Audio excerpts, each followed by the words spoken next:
the day I was going to get sentenced, I was sitting there and I'd come out of the, I was ready to go, and I had Adidas trackies on, had a Nike shirt, had a shaved head. I really did not care. I knew I was going to jail.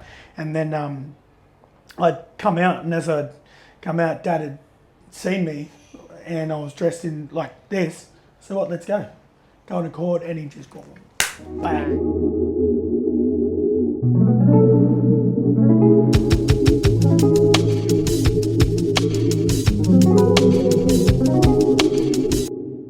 Alrighty.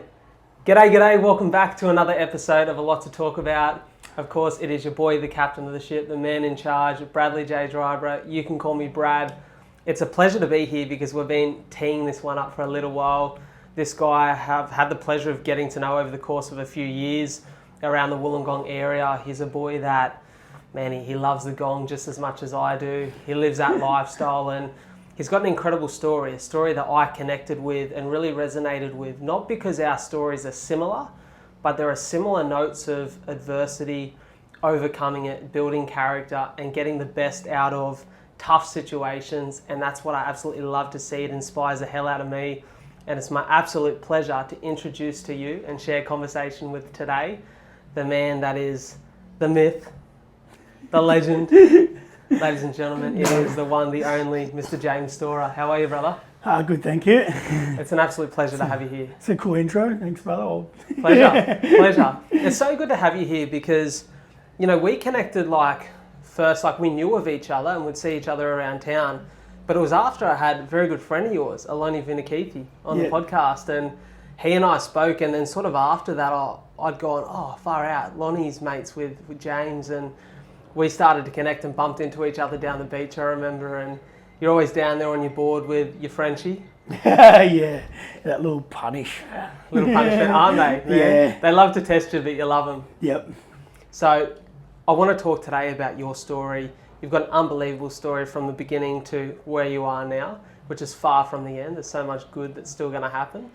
And brother, let's just chat about it all, like your background, Fijian and Aboriginal. You've got connection to First Nation people, which I love, and that's something we've discovered in our family the last couple of years, which has been a real blessing and a journey that I still need to go on, still need to learn a lot about that. But your culture is a big part of makes you who you are. Talk to us about where that develops and where it comes from.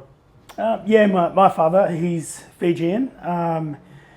He was raised in Fiji, and him and my Uncle Henry, they both come to Australia. I think they might have been about 12 years old when they come over here with my grandmother, get him out of that sort of life and got him into it. And it was actually quite funny because when my father was in Fiji, he was they're very religious, I guess, in a sense, over there. Is that a heavy Christian background? Yeah, it's a Methodist Christian, in Fiji, a lot of that. And so he was sort of, I guess when he was younger, they were into a lot of church, and he was up in the mountains all the time. And then my father, when he sort of moved here to Australia, as a lot of Fijians would usually find, there's a lot of temptation. And when you sort of come from the bush and come from the village, it's easy to get caught up into it. Yeah. And so my father, he ended up, he started, I guess they were living in Cronulla, and he started sort of mucking up, I think around 12, 13, when he come over, and he had met, I think, one of my uncles. Yeah. And because my father was dark, he ended up getting around all these Koori boys and my uncles and that. And then I think he ended up staying in a Indigenous Koori sort of hostel. I think he was kicked out of home and, back and forth because he was mucking up a little bit. And then he ended up going with my uncle down to Mogo. And that's that's how my father had met my mum, and he'd gone there to meet all the family and the whole tribe, and so mum's the Aboriginal background? So mum's Aboriginal, and that's when dad had gone down and he'd sort of met my mum, and then that's when I guess we were sort of come about. Yep. And so you spent the first few years of your life down Mogo, didn't you? Yeah, yep. So a lot of the childhood, so my uncle, he did a lot of films and that. He was in the film industry. Okay. Yeah, so he was in Two Hands and there was another one called The Jindabyne. Yeah. Kevin Smith, his name is. Yeah, Okay. he was our, at the time he was our big actor. That's amazing. Yeah, so Is he still around today? Nah, Uncle Kevin passed away. Oh, I'm And there sorry was to a hear. few. Nah, so there was a few things there, I guess. So yeah, so Dad had, anyway, he'd gone down there and met Mum, and then sort of I think then we'd come along, me and my little sister at the time, and I guess that's where we'd sort of gone from, and then Dad was sort of back and forth from the coast. Yeah. And I guess that's when Dad had come up here, and he would, he'd gotten into a bit of trouble, and he'd sort of got in with the wrong crowds, and he was locked up for a bit. So when he was locked up, we were down there with in that environment. Yeah. And then so that's where I sort of would try and make it. I'll try and make it just a bit quicker. So we'd go from there. Dad's locked up. We would be there. And then I think it was one time there, Dad had, another time Dad had gotten out, come down, and then me and my little sister, we would go to up to Sydney, and Dad was still mucking around, I guess in a bit of the gang life. And it wasn't until we sort of, one day with Mum, Dad was gone. I don't know, I think he could have been locked up. And then Mum had a bang on the door, and Mum had come out, and there was two very, very big men at the door. I think they were looking for Dad, and they had like sort of accents. Mum just remembers, Mum always says, yeah, they had accents, and then they come and they couldn't find Dad, and the first thing they looked at me and my sister, and I think they had ideas of maybe trying to take us from that age to try and get to my father. And then Mum she just started screaming the top of her lungs, and then she had just got us, and we just ran, and then we'd run away from the city. And my Mum never wanted to go back to that. And then I think Dad had gotten out and whatever they did up there, and so we were almost at that time.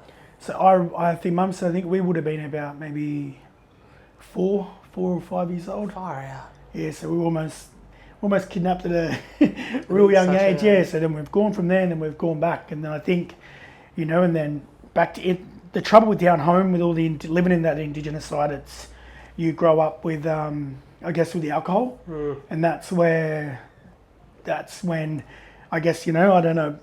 Sort of Mum started going a bit that way again, started to drink, and there was a lot more drinking involved, and then Dad was locked up, and I remember I started my own little, I think I might have been about 8 or 9 years old then, and I'd started my own little business down there.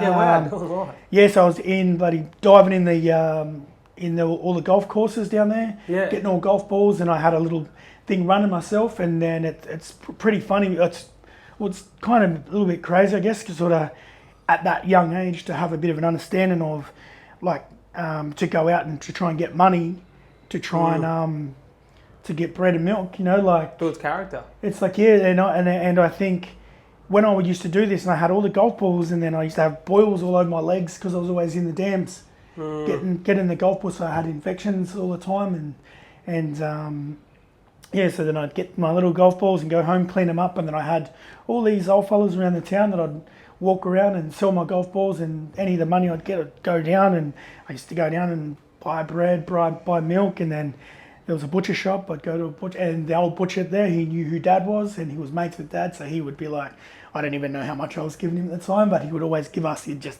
take whatever, and then he would give us that, and then so that was one of my little things. And then I guess my other little thing, I had I used to ride down to the wharfs at 3 o'clock in the morning and wait for the trawlers to come in, and then they'd been around 6 or whatever time they used to get in, and then they used to give us, and I used to take my little fishing rod, I had bits of bread or whatever, and I used to go down and I'd wait for the trawlers to come in, and then they'd come in, and then they'd give us, I'd take any fish that they didn't want.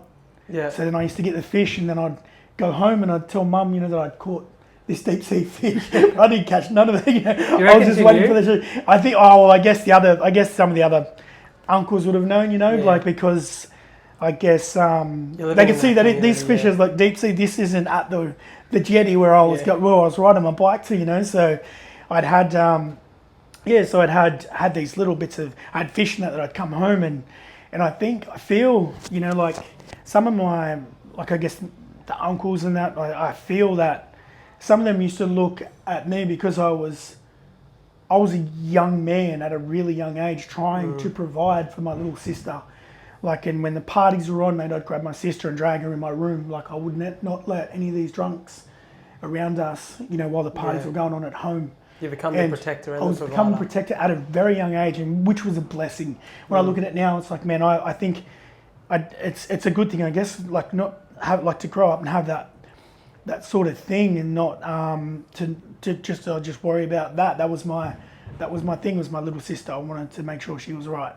Make sure we had, you know, and even mum, you know, make sure we had bread and milk, and you know, and I think my uncles used to sort of look at me a bit, not in a I'm proud of you, son, but as I guess, I don't know, it used Almost to make me feel as a threat, yeah, kind of as a thing of to, like, you know, look at what's he doing, you know, look at this little kid, what's he trying to prove here, you know, like, it's like, and I used to just say, you wait till I get bigger. I used to tell them too, you know, so you boys wait till I get, and I'd see, you know, my auntie's getting flogged, and so it's kind of like that once warriors sort of, that's what we saw, you know, as kids growing up, and us, you know, so you see this alcohol, what it's doing to my family.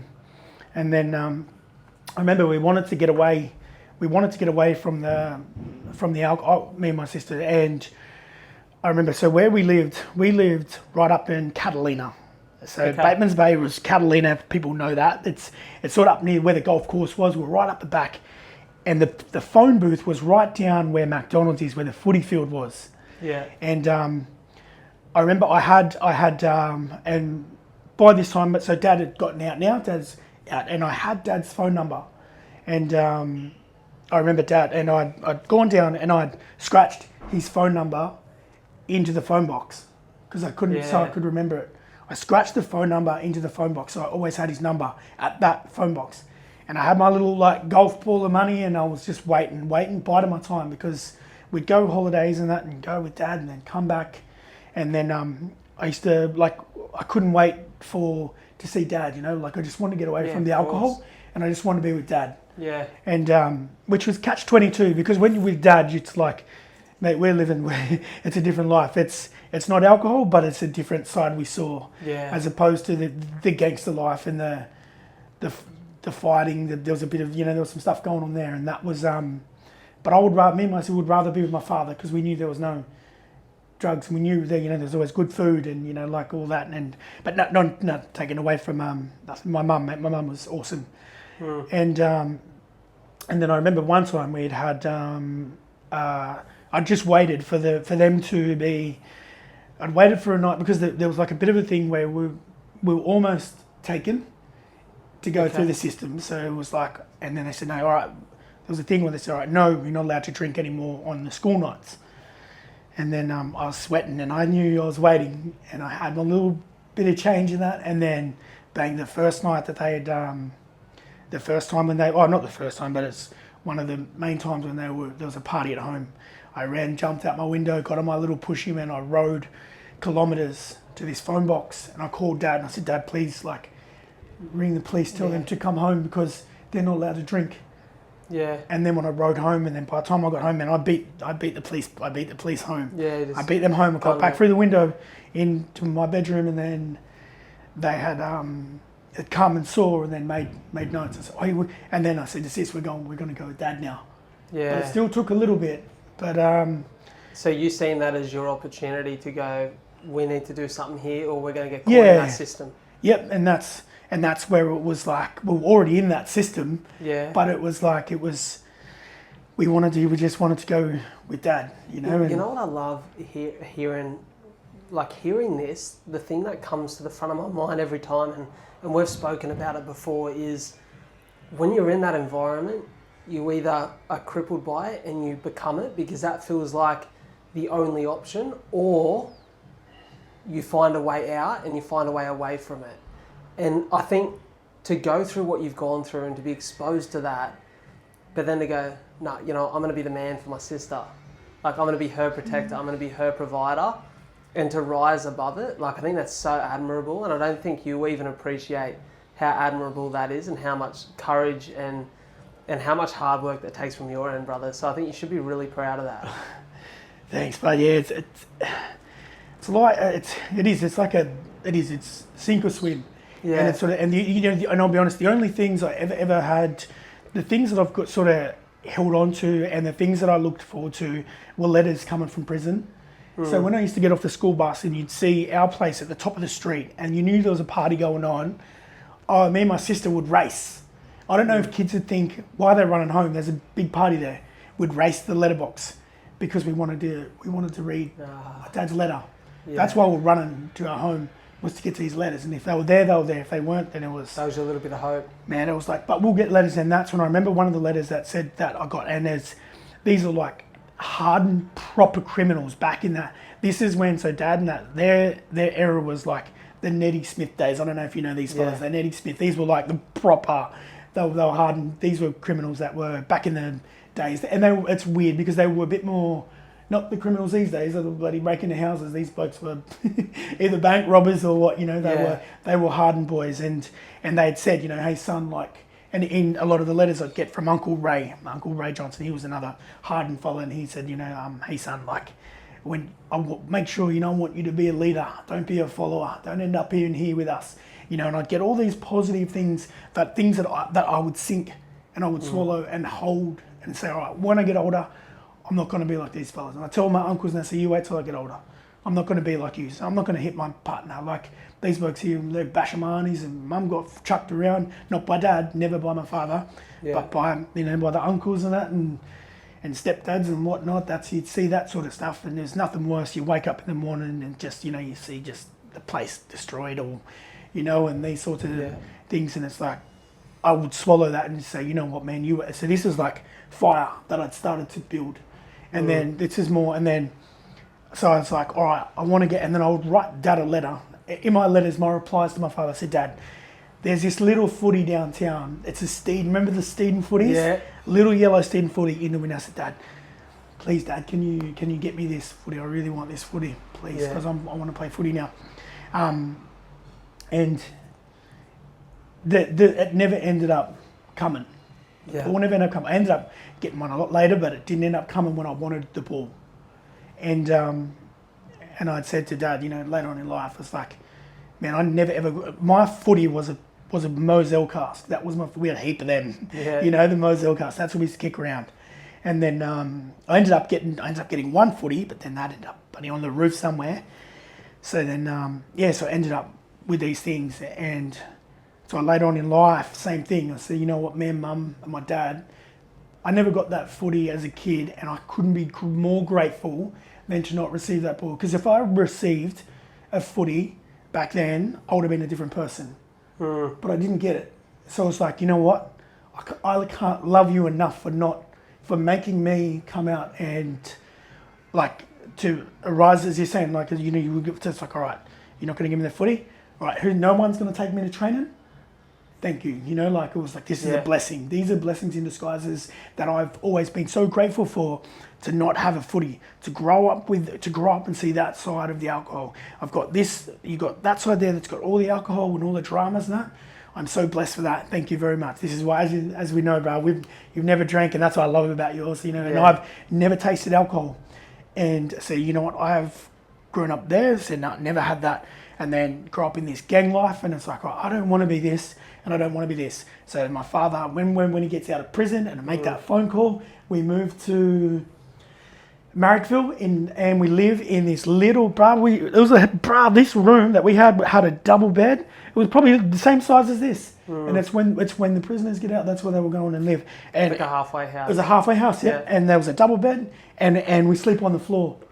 Bro, you know how comfortable was it? You know how comfortable that was? Yeah. Knowing that we're in just these little walls here with my father, it was like, man, we just want to hug, like him so much and say, Dad, thank you, and then you cook out in the hallway. We would cook in a little fry pan. Yeah. Cook in the hallway, and then Dad had said, right, we're getting away from the gang life, and we're getting away from this, and then we moved to. That's how we ended up here in Wollongong. Because you moved to Thurul, didn't you? Yep, we moved to Thurul, and it was so funny because when we moved to Thurul, I never heard kids say, oh, hi, Mr. and Mrs., this is Mr. and Mrs. Oliver. And that was one of my good mates, his mum and dad, Kim and Michelle, man. They're my first sort of mates I met there. And it's hearing these kids say, oh, this is Mr. and Mrs., like, fuck, this is weird, like it was fun. It was a bit hard for me because I'm used to this a bit more rough, like. So then when we moved there, man, he was like, bro, who are these fellas coming in, and dad's, his dad's got tats all over him just out of prison, like. He was pretty. And then we'd sort of gone, and then I'd started to work, and I started to meet kids and go down the beach and go surfing. Yeah. It was like, what? This is a different. These kids aren't going to steal. Like, I never had to worry about my things. Bro, you must have felt like you were on holiday. It was weird. Like, I'm like, man, these kids, they're not stealing my things.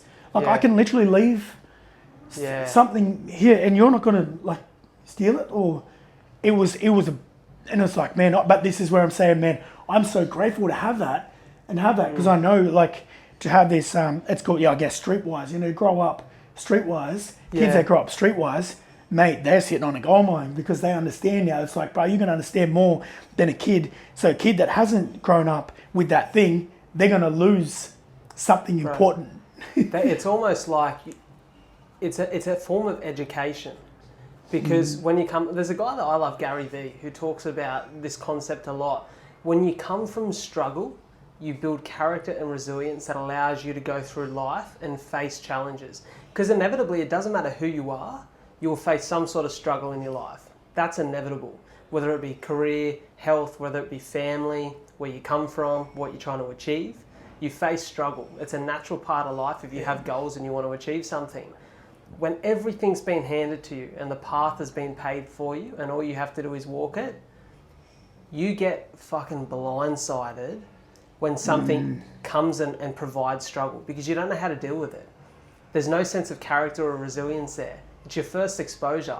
You've been exposed from such a young age where for you these challenges become, okay, let's go. Yeah. Me and you, we're going to go toe-to-toe, we're going to dance and we're going to get through the other side of this. What I'm really interested to understand is for you moving to Thurul and saying that for the first time you feel as though you have that security, this is so new, it's so refreshing.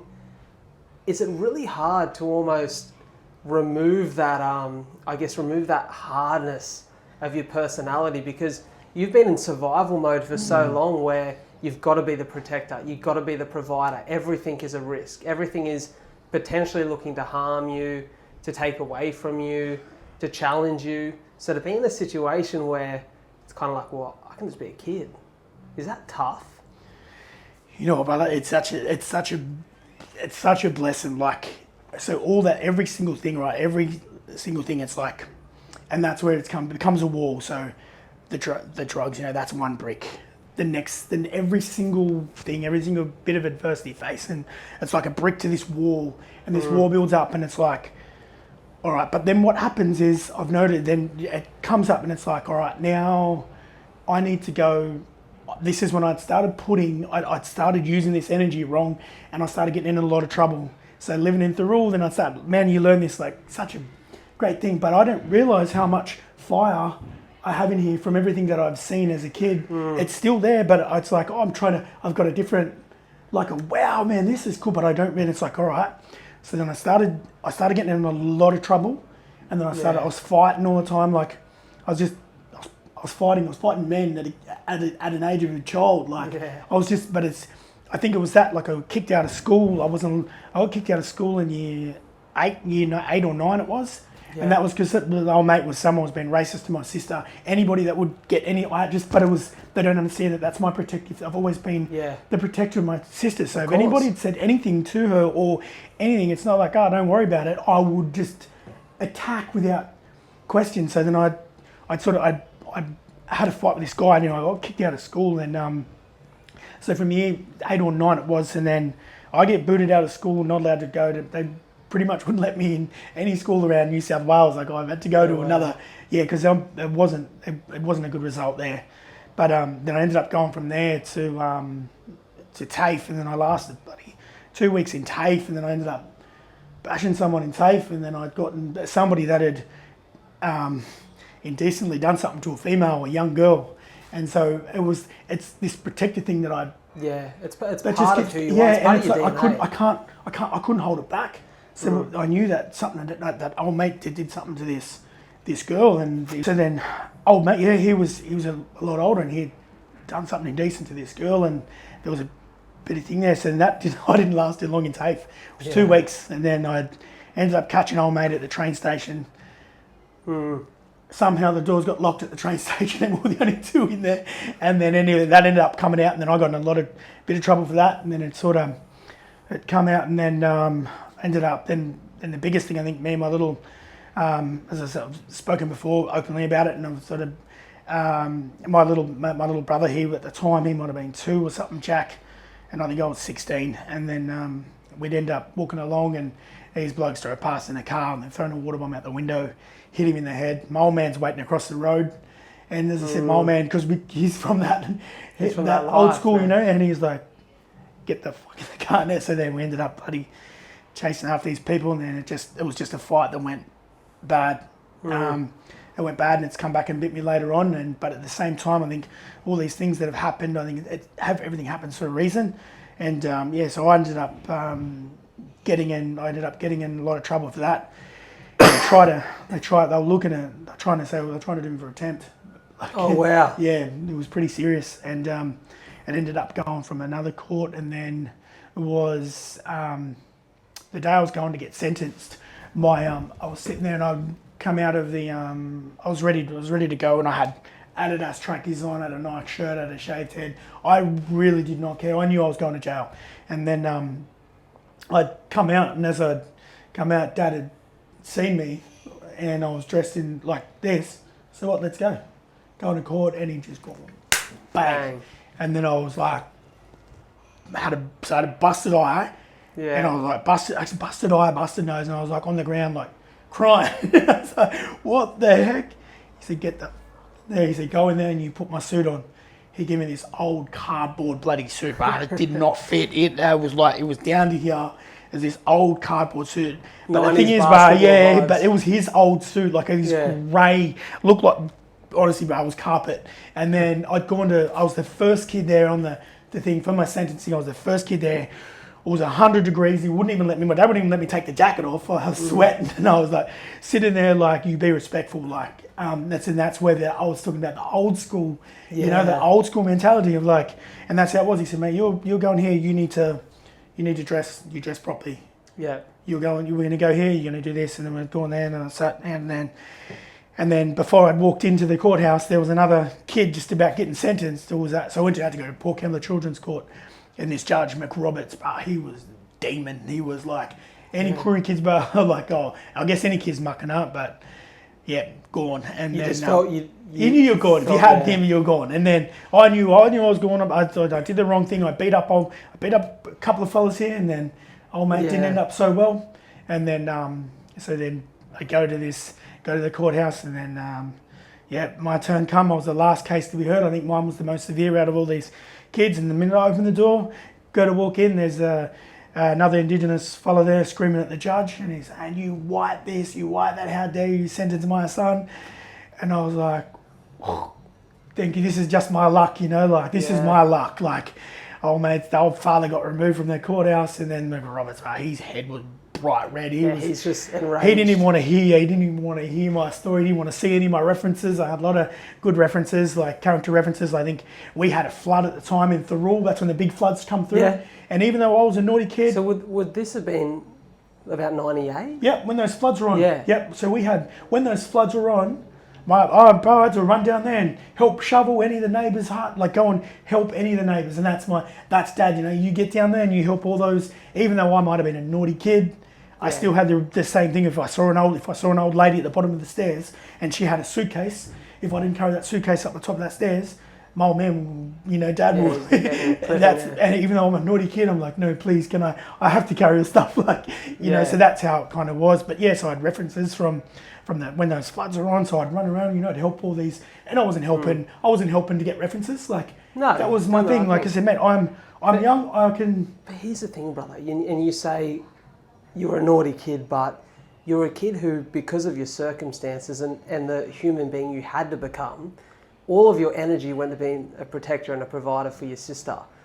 Now you're in a situation where when somebody disrespects that protection or someone breaches that barrier of what's right as a human being, you react.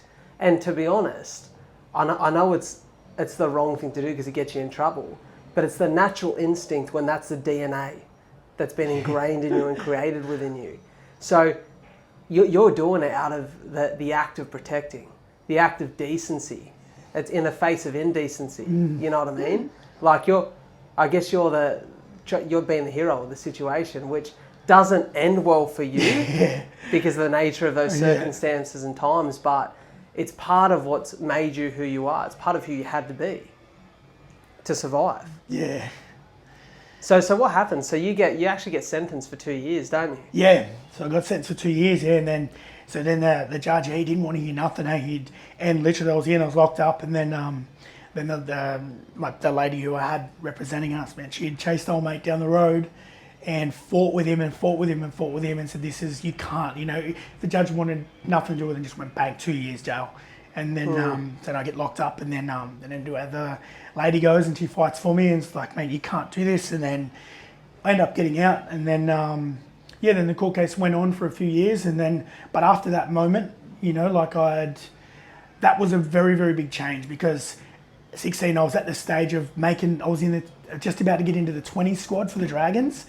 And so I was Harold Jersey flag then. I think I was just coming into it, and then they had gone to court for a sort of help me with letters, and then I ended up fighting it a bit more, and then it come out. I ended up doing community service and whatnot, and then I ended up doing a few other things, and but I got off everything, but I still paid, and so it sort of gone from there, and then I'd started to realise, all right, I need to, I guess, but in between there, 16 and the 20s, I'd come in and I had, I think it was Craig Young was our coach. Yeah, wow. And Youngie was the best. He was awesome, and he was really good for me because back in the day, Youngie used to work in the hold-up squad. So he knew... He was a detective, wasn't he? Yeah. So he knew Dad and my uncles, and I'd be like, oh man, here I am trying to make this team, and I'm like, I need to show him that I'm not this. Not like that. I'm not about that life. Yeah, I'm not a new, I want to be. And so Young, he was a legend. He helped us a bit, and it's good because I had a few hookers in front of me, and I said, all right, so I need to use all this energy, and as we're talking about all this, all right, how can I use this to make some sort of gold? Like, how can I use this? Because I can't keep fighting because I'm going to get locked up. I'm about to get done big time. Yeah. I'm on the verge of getting, I'm on the verge of getting put away, and for a long time. And so I started to, and having these other hookers in front of me was the best thing for me. I needed, and they said, first of all, I was that's how I become playing hooker. So they said, I was a winger / fullback. Yeah. Anything but. They said, right, you're too small, you're not going to make it. Thank you so much. Can I hug you? Another chip on my shoulder. Can I hug you? Because you've just told me I won't make it. And then I said, all right, they're going to put you at hooker. You can play hooker. I don't know whether it was, you're going to play hooker because they want to watch me get run over. Yeah. And I was like, where's the weights room? Yeah. So then I'd started lifting weights a lot more, and then getting bigger, and then getting stronger. Yeah. And then I said, all right, well... And if anyone's watching this bloke's got pythons on him. Nah. So I was like, all right, well, if I'm going to be... So now that's when my favourite number become 14. This is your number 14. You're on the bench. So, all right, well, if I'm going to be a bench player, I'm going to be the best bench player possible. Yeah. I'm going to make this bench player, I'm going to make it a position. I'm going to make it so these guys can't refuse me. So then I ended up coming off the bench and playing hooker. And then I ended up scoring a fair few tries, and I started making a lot of line breaks, and and this is how it ended up going. And then I guess with all this, I guess back from when I was a young kid, sitting under a bridge, sitting with all my cousins while they were all smoking, and I remember telling my grandmother way back then, I said, Boombo, I'm going to play for Fiji one day. And that's when she had laughed at me because I didn't realise, but back then, rugby league in Fiji didn't even exist. If you played rugby league in Fiji, you were an outcast. You weren't allowed it's to a big play. rugby country, isn't it? Yep. So was. the rugby is the chief sport. Yeah. So if you decided you want to play league, you weren't. You couldn't play any sport pretty much. If you're going to make your alliance to that, then that's it. Yeah. So that's why I don't know if my grandmother laughed at me then, but even then laughing at me, I was like, thank you, Nan. You know, like, you wait. And that's when, so coming into these things, and I knew I had my eyes set on playing for Fiji. That's all I wanted to do. I wanted to play for Fiji for my grandmother, because I knew that, so when I wasn't with Dad and wasn't with my mum, was with my grandmother. And me and my sister with my grandmother, that was our safe haven. So we felt we could sleep. We needed good food, and I said, Nanny, I'm gonna represent Fiji. And she used to laugh and say, "You're Australian." You know, I hadn't even been to Fiji then. "You're Australian. You be Australian." I said, "No." I said, "I'm Fijian." You know, because my father's Fijian. I said, "I'm Fijian." You know, and I remember arguing with her when I was a little kid. And I think she used to love stirring me up, because she used to love how much of a young boy man I'd be like. Fire in that belly. Yeah. So I'm going to play for Fiji anyway. Then it's sort of, so that's when it come about, and I just kept. The more I trained and the harder I'd work at it, and then that's when I'd gone from the Dragons, and then I travelled to the UK, and with the Indigenous team, and I was over there with an Indigenous team, and I played 8 games in all around the UK, and within the 8, I got man of the match in 6 of them, and then I was set to stay there. I was going to stay there and sign with so the Wigan, or I think it was Wigan at the time. I was looking to stay there and sign with them, and then. I hadn't played any NRL games because I was only in the 20s. Yeah. So they sent me back. They said, because of the quota system and whatnot. Okay. And I didn't have a Fijian passport. So the only way I could have stayed is if I had a Fijian passport, or I'd played enough NRL games. So I played none. So I'd come back to no club. And that's when I joined the Rabbitohs. And I went to the Rabbitohs. And then when I was signing there, and then the coach said, "Oh, yeah, mate, you can sign here." He said, "But you won't play first grade. Just telling you." I said, "Brother, can I hug you right now?" And I want to shake his hand. I've heard the story before. I was like, "Thank you very much." So you don't know the mountains I've climbed. I said, "But these, you don't, man, all these things that I've faced as a young kid, and all the adversity and the alcohol, the demons that were there, were all blessings, in disguise." And it's like, that's built this case. So you're going to tell me you can't, I'm not going to play you. That is like, I don't know how to thank you, It's for you, that's been the consistent theme. Exactly, every time someone tells you can't do something, every time life puts a challenge in front of you, you bring out the best in yourself. Yeah. Amen to that, brother. I love that. It's like, thank you so much. Yeah. And it's like, all right, bro. So we'll see. And then South Sydney had lost. And then our reserve, I was just playing reserve grade, coming off the bench. And I said, I want to come off the bench. Let me come off the bench, because I'm going to do a lot of damage for your team off the bench. And I just had one goal, and that was to break the line. So my mental state was to break the line. I didn't care what team we were playing. I wanted to break the line just once. I just wanted to break it. And I kept breaking it and breaking it and breaking it. And to me, that was the wall that the first grade coach had put in front of me. And he said, right, he's given me a wall. And I said, if I chip enough bricks away, I'm going to break down his wall. And so every line break I made, I knew I was getting closer. So the Rabbitohs back then, it was 2003. It was 2003, yeah. 2003, it was 2003 or 4. But they'd lost 16 games straight in a row. Yeah, it's a rough And season. I kept breaking. I knew I kept breaking my bricks. And then we played West Tigers.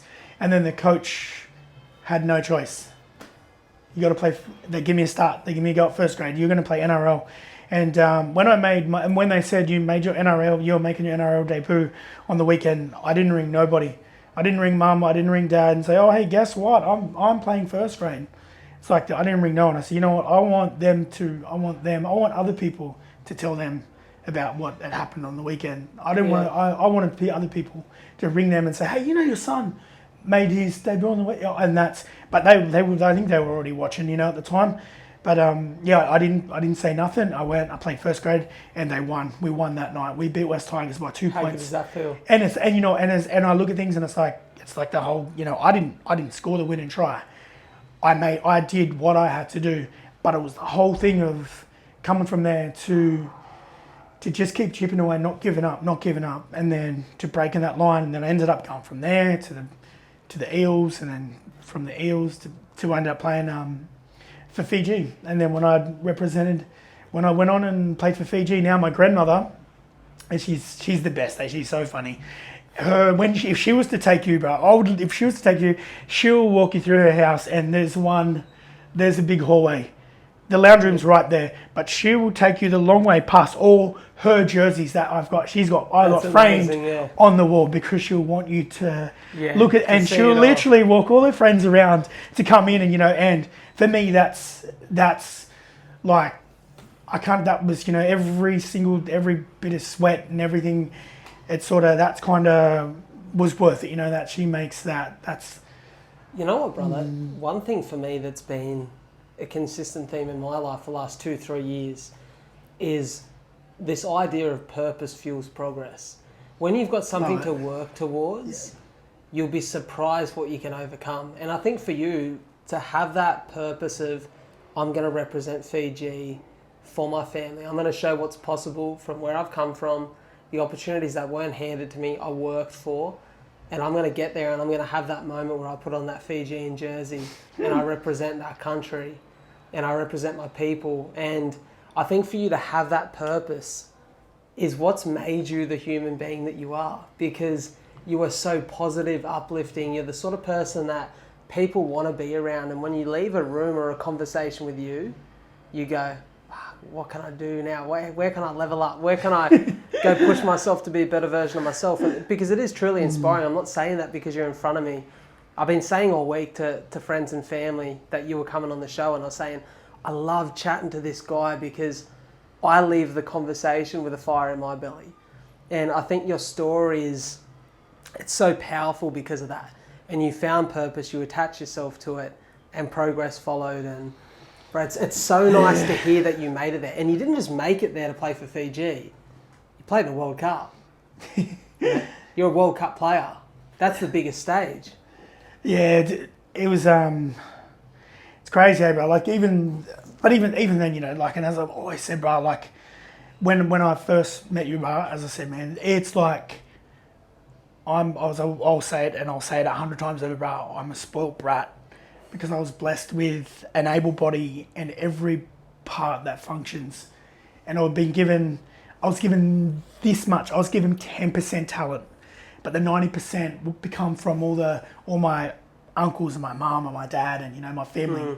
They've given me that 90% of fuel to create this thing. But to have this, bro, I feel like a freaking sport brat, as I said, bro, because I don't have what you go through, bro. Like that there to me, that's, bro, forget about me, man. I'm here. I want to interview you, bro. That's you're too kind. But honestly, bro, and that's the thing. And as I said, my best mate, and this is when I first sort of really wanted to reach out, bro, is that my best mate, his little boy is born with CF, and that's, as I said, my story, bro, I've got an able body, so I could do that.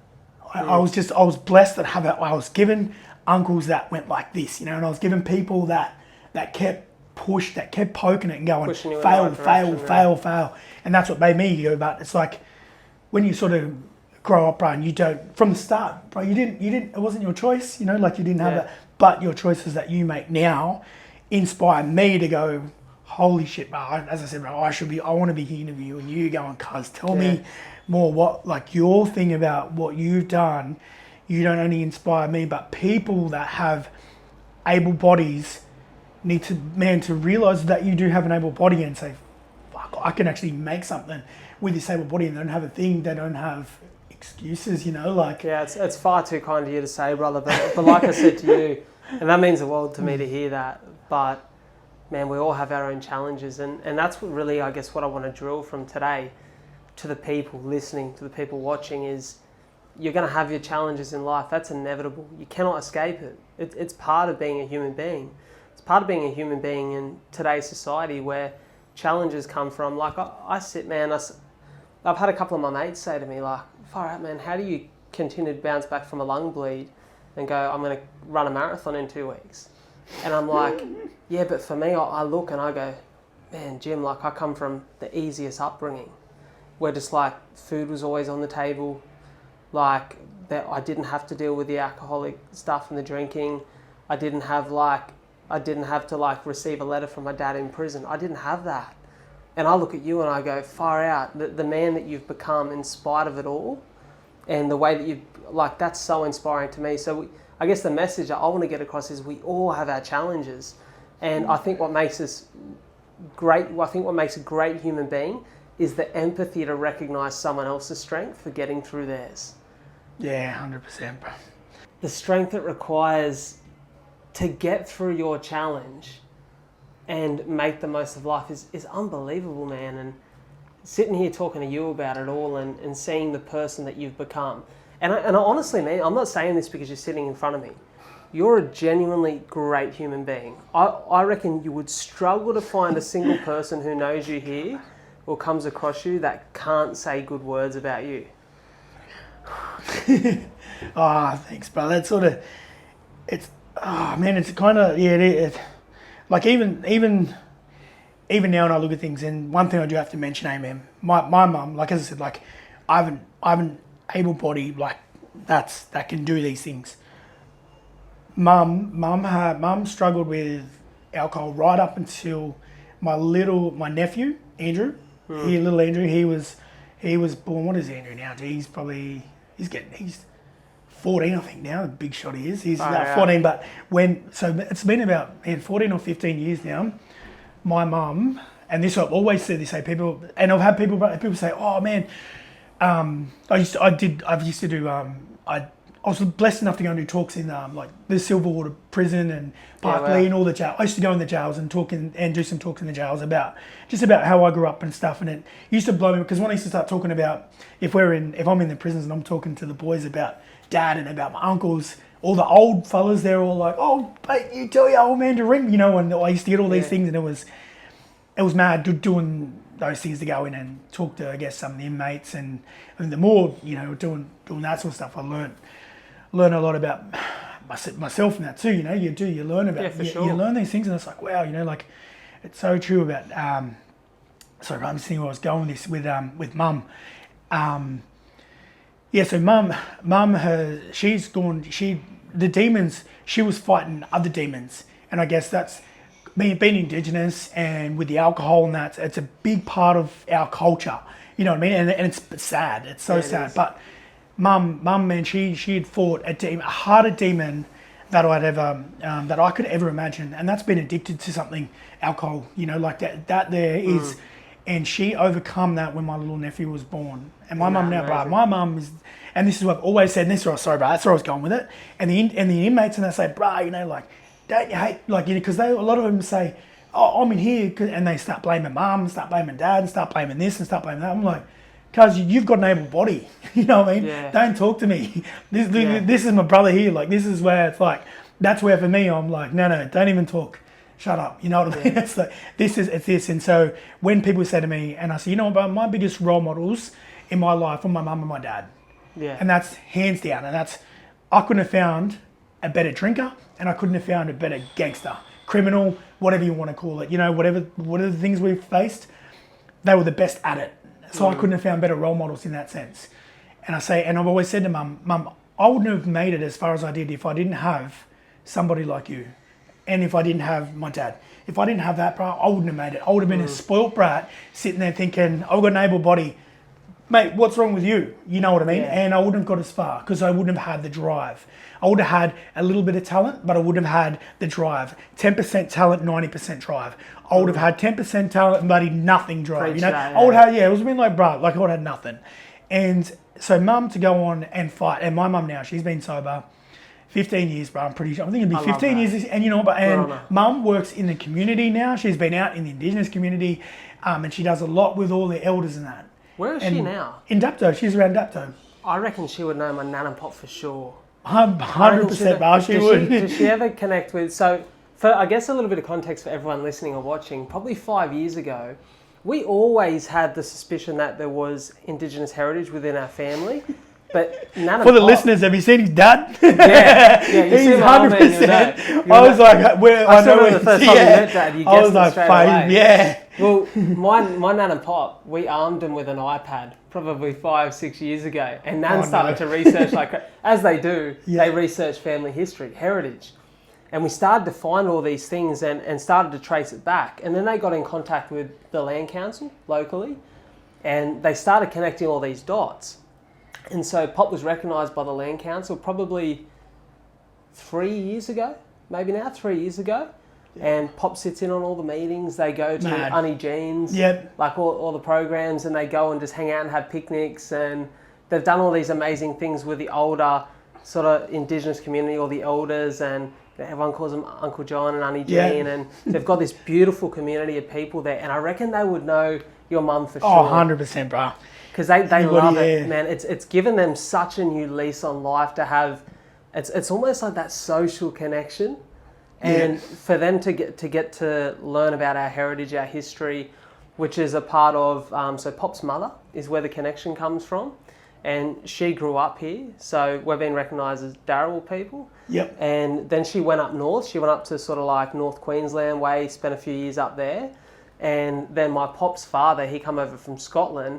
He was just a Scottish pub brawler. Yeah. Like, just a real hard man. And so that sort of what makes up our history. And I reckon they'll know your mum for sure. Oh, 100%, bro, yeah. But that's one thing for me. I'm like, I love how connected you are to your culture, both Aboriginal and Fijian. And it's something I want to learn more about. Like, I've spoken to my grandparents about it, and our culture, our DNA is what makes us who we are. Yeah. It's part of us. And for me, I want to learn so much more about it. I was so ignorant to culture for so long because I grew up in this bubble, man. Like, I grew up in Wollongong in the same town. I didn't understand the culture. I really didn't have a lot of friends around me who were connected to Indigenous culture. So I didn't really understand the connection to the land, the way that we've lived for so long. It's not really taught that much in school. Yeah. And I was just ignorant to the understanding of it, because unless you're educated, you don't understand. And this is something, man, that recently, Jan 26, a day that for me, I never really understood until a few years ago. Started to read more, started to educate myself, understand a little bit more. This year, I wrote a little piece on what that day means and why I believe we should celebrate it on another day. And because it's something that, as a country, man, even if you aren't Indigenous, it's a part of the history of this land. That's their history, right? 100%. It's a part of all of us, man, because we're connected to this country. Like, I wrote about it on that day. I woke up on that morning, on Wednesday morning. I run every Wednesday. And me and my mate, we ran along the beach. We ran through beautiful sunny sky, glistening ocean, just this beautiful country that we get to live in, right? Yep. And I got there and I sat at home while I was having my brekkie, and I thought, I hate that today isn't a day of celebration for everyone. I hate that today is a day where I want us to all as a country, not on this date, but on another day, be able to celebrate what we get to live in together. Yeah. And I'm like, I want to learn more about it. I want to understand more of it, because it's part of what makes us who we are. Yeah. It really is. And I think one of the things that I was like, I love the post that you put up where you spoke about like brick by brick, understanding and educating. And I think, man, the hard thing is, it's for a lot of people, they're just not educated on it. And I wrote a post the other day, which was kind of like a little bit of thought and feeling off the back of that day, where I was like, man, it's easy to weaponize our wisdom and shoot other people down for their lack of understanding or knowledge. 100%. The way that we grow and the way that we get better is that empathy of going, no, they just don't understand at the moment. That's right. Let's have a chat. Yep, exactly. Not me block you out, because then you get even more ignorant to it then, because you're angry, you're frustrated. Yeah. And I think, man, that's what I love about you. You're doing such an amazing job of connecting people to our culture, building respect, building understanding, educating people on where you come from. And it forms such a big part of your life. Like, you love being out in nature. You're such an active fella. It's awesome to see. It's like, even not that long ago, there was a bit of a racial incident at work. And there was one young fella there. And before I went there, they said, oh, this lad, he's racist. And I said, oh, that's mad. I said, can I work with him? Yeah. Because I know he thinks, he had an understanding of Indigenous people don't work hard. I said, oh, cuz, come work with me. I said, don't bring your lunch. I said, you won't need your lunch. But anyway, I was trying to get and then one day I got to go and work with him. And I didn't, when I was told these things about this, I said, that's fine, man. Everybody, I don't know what this brother's story is. Maybe he was bullied. Maybe he's had a bad altercation with an Indigenous person that's turned him off it. Yeah. And I can understand that. That's fine, you know. Like maybe it doesn't matter. Somebody like you could have I don't know. There's things out there that trigger. There's triggers, and it could have been something. Could have been a trigger. And I just wanted to work with this guy because I wanted to show him that hey, you know, like Indigenous people work hard, and we're not all the same. And so I got to work with old mate, and something he sort of said something racist. He said a racist remark about another Indigenous worker, and he didn't know I was Indigenous.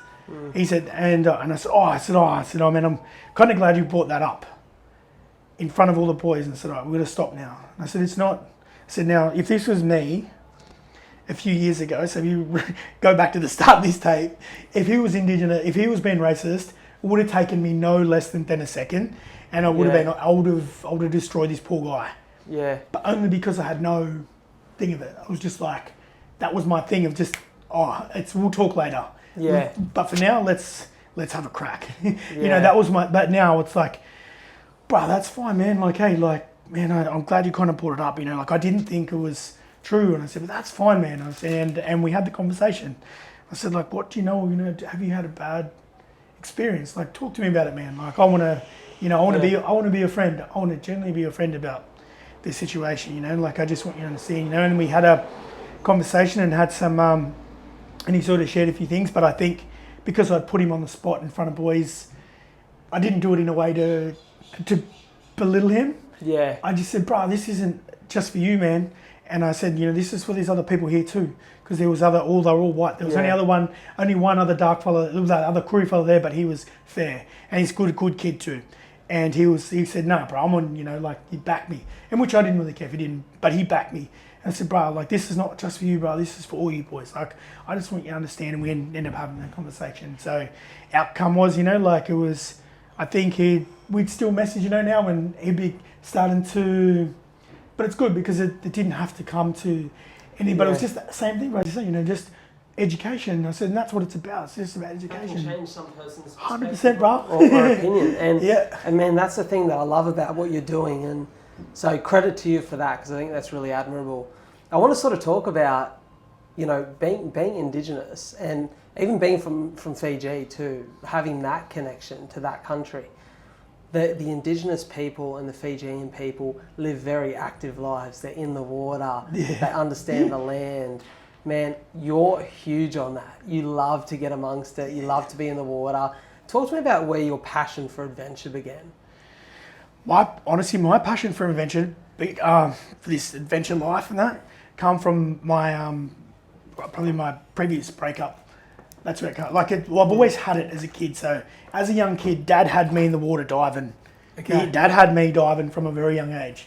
And then if not, because we come from, Dad come from farmland, so we were always out on horses and we're riding horses, chasing cattle. If not there, in the ocean, hunting fish, hunting and gathering. That was my thing. Yeah. Just how it made me feel coming home and bringing a feed home. Or now, you know, if I go out and hunt, before I even get home, if I posted a story, Mum and Sis are at home waiting for craze. Where's the goods? And 100%, or I'm ringing them saying, oh, you meet me here. And yeah, it sort of come from, it just come, you know, so I've always had it there, but I didn't do it as much, I think, because I was focused a lot more on my PT side of things and working. And then when I had that breakup, I could actually see colour. Like, it was weird. Yeah. But it was like, it was a pretty big breakup, and I was like, it's kind of like, same thing, sink or swim, what am I going to do here? You know, my partner's just run off with her workmate. It was like, all right, may God bless you both. Now I need to find, so that's when I had started to getting back out. And then the more I got back out in the bush and getting back out to what I'm used to doing, it made me see more colour, see the greens and the shades and the blue and the different things. And it's like, all right, now let's go find waterfalls. And the minute she broke up, I was like, bro, I'm going to buy a drone. So I went and got my drone back. So I went and got another drone when that relationship was like, all right, I'm going to make myself feel better. So some therapy, I went and got my drone and then got back out and started finding different waterfalls. And it did, Brian. And it's so crazy. But that's what I realised, at the bottom of those waterfalls are those endorphins, those natural endorphins that you don't get from, no drug could ever give you. And sitting at the bottom of a waterfall while that energy comes down and finding them and just sitting and just sitting there with some of your mates some of your friends that have had the same sort of things, or taken somebody that's had a breakup, just sitting there feeling that, bro, it's like it empowers you and it gives you that. Right. You know what really hits me with that? I've been talking to a lot of mates about it recently. Like a lot of my job, I'm really grateful for technology, because to do this, like to sit here and share a conversation, share that with the world, that's only possible because of technology. But tech continues to get more advanced and more advanced. And as I immerse more in it for work, I understand the importance of being able to remove myself from it and be invested in the real world, invested in real experience, connecting with nature, connecting with people face to face, where the phone's not on. I'm not checking Instagram. I'm not checking messages. No service. Yeah, bro. Like that. There's something to be said for that. And we're going through a period of time now which is scary, because all this talk about the metaverse, bro, it freaks me out. The fact that people could be more invested in putting on a pair of goggles and living in a virtual reality world than they are in the world they're actually living in the world that they exist in. People are going to try to detach more from that, which makes me want to attach more to real life. 100%. And so we spoke about it a little bit last year, man. I'm keen to jump in on one of these adventures with you and get out into nature a little bit more, because I think it's so powerful. It's grounding. It reminds you of who you are, where we come from. And as I start to invest more in the understanding of the most natural ways to live, getting the most out of my health, getting the most out of my headspace, really it all connects back to living simply. Exercising, being active, being out in the fresh air, watching the sunrise, watching the sunset, being in the ocean, which is a part of being a coast boy, you know? Yeah. Living on the coast. I can't go more than a day not being in the sea. Yeah. Like, I don't think I could live away from it. And yeah, bro, I'm keen to immerse myself into some adventure with you. Oh, 100%, bro. We're doing it. Yeah. Talk to me about your best adventure so far. Has there been one that stood out for you? Yeah, so probably my best adventure so far, I bought a ticket and went to the Philippines. I've seen photos. Yeah. That looked amazing. I didn't even, with no map. Yeah. I literally rocked up at, I drew a bit of a map underground as I work in the mines. Yeah. So I've drew a bit of a map underground, and I kind of knew where a few things were, and I found the rest. Literally just went there, found little, got on fishing boats and went from island, and just said, where's your boat going? I didn't care where they were going. Yeah, I literally amazing. just went and rocked up at an island, and then I got to an island in the Philippines. But what date, like what year? Geez, it was not, this was only a couple of years ago. It was, let me tell you. Would have been before the last 2 years, hey? Oh yeah, just so it was before COVID and all that stuff. But it was, to the exact, 3rd of October, 2018. 18, That's just one of the days I was there, and literally went and found all these cheap places and found all these things, and then just went, that was probably my ultimate, and the same thing, but by myself, and no handbrakes, nothing, because I wanted to, I wanted to go explore it, film it as best I could, try and create a bit of a story, and create a story to try and inspire somebody else. Same thing. Just use this social media just to say, and found these places, did little stories. Man, this joint was $20. That place was $20. This place was $40. Let's go. And then so then when people message us, and I'll literally, now I can show them my map of where I went, how I got there, and what I did. And I love that, man. yeah, so that was kind of, I guess that's where I wanted to use, and same thing, bro. Like, that's why I love what you do. Like, you use social media, to get out and to water all these seeds, that have been planted. And it's just a matter of, of people tagging other people that could help, bro. As I said, man, I've always loved what you do, and this thing here is, like, what you do, bro, it's huge. I appreciate it. And that's what I'm saying, bro. You're leaving massive footprints. You left footprints on me already, like, even from the start. And that's where it's kind of, even, as I said, we might only get one person. We might get two people, and as long as, they've gone on and they've helped somebody, or they've shared something about, you've got somebody that's got an able body that have different things, or you've got somebody that's struggling with that side of it, with the internal side of it, and you've gone, you know what, I've got no excuse. And then I'm saying, I've got no excuse. And it's like, you put it together, and it's like, man, surely, there's somebody out there that connects, bro. And that's why I love what you do, my man. I appreciate it, my man. There's a quote that I love. I'm sure the people listening to this will have heard it a million times, because I say it a lot. It's a Mother Teresa quote. we don't all have the power to change the world, but we all have the power to change the world of one person. Yeah. And that, man, that's a domino effect. You positively affect one person, they share that message with another, and all of a sudden, you've connected to a greater community. And that's what this is all about. Conversation's powerful. And man, the conversation we've had here today is really powerful. I want to finish it off with two things. Two consistent questions I've been asking my guests over the course of the last few weeks now, and your episode 103, guest episode 103. So there's been a few before you who have answered questions similar to these, but the first one is, what's your biggest fear in life right now? Losing my father, losing mum and dad, losing family and my French bulldog. Honestly, but losing family. I don't care about nothing else. I'm not scared of nothing. Nothing really fears us. But losing family, bro, that, man, every time I think about losing my partner, losing loved ones. Yeah, bro, that will make us who we are. I'm the same. Yeah. I'm the same. I'm so. I care about nothing else. Burn my car, take my house. Yeah. Keep my jet ski. They're the treasure, man. They're the exactly, treasure in life. If you've got that, my family, you've got everything. Yeah, mum and dad and sister and family, I love that, losing man. family. I love that. I connect with that.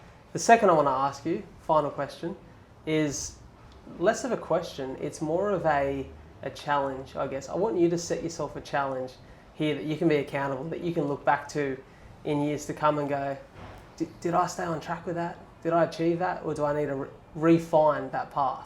So is there a challenge you'd like to set yourself? It can be something simple. It can be like a daily to-do task. It can be something you want to do in a couple of years' time. Something that comes to the top of your head. Okay, this is pretty easy. And if you're Fijian, you're going to know this. But we are late to everything. So there's something I want to get better at, and that's not being late. Right, so that's Fiji. You hear Fiji time? I'm going to take you, bro. I would love to take you to your family to Fiji, and you're going to see Fiji time. Boat trips, bro, 100%. We are island late time, for everything island time. So one thing that we need to be accountable for. So all you Fijians out there, Fijians listening, we need to be better at time. But I think that's probably one thing. But I guess there's one thing I probably really want to be accountable for, I guess, and that's something I've got to stop making excuses for, and that's to learn how to freaking use a computer. Yeah. And at this time, being injured, man, at the moment, I'm like, I really want to learn how to use a computer, and I'm just being putting it off. So that's probably that's to be accountable, I guess. But the whole time thing too, that's... Bro, I connect with the time thing because I'm writing my book at the moment, right? And one of the first things I say in the book is I come into this life 2 weeks early and I've been late ever since. Bro. Oh, yes. I'm a stickler for being 5 or 10 minutes late, and I've got to get better at it. Hey, just poor time management, especially like in the morning. I'm an early riser. I get up at 4:30 to 4:45. 6 to 7 days a week. Nice. But let me tell you, man, when I'm sitting there listening to a podcast and listening to an audio book and I'm kind of just stretching around, and then I'm like, oh shit, it's 5:55 and I've got to see the boys in 5 minutes to run. And then I'm taking it down to the car, trying to get down to the beach, and I'm like, I should have just left 5 minutes earlier. Yeah. So I get you, bro. I get you. Hey, I want to say thank you so much for being here. Honestly, you are an inspiration. Your story is incredibly powerful. I know it's going to connect with so many people, even if they haven't been through those challenges. They've been through challenges and struggle in life, and they'll connect with your strength and your perseverance. Attach yourself to a purpose. I guarantee you'll fuel your progress. It's been a pleasure to have you here. I'm going to make sure that all of your socials, every way that people can connect with you is in the show description and the notes. So everyone, please go ahead and check out Jimmy's stuff. His travel stuff's incredible. You'll love his Insta page. It's very aesthetically pleasing. And just reach out to this guy, let him know how much today's episode meant to you. Share it around with your loved ones, and helps this show grow if you can subscribe and follow and do all that amazing stuff on your podcast platform of choice. Brother, thank you so much for being here. Thank you so much, brother. It means the world to me. Thank you so much.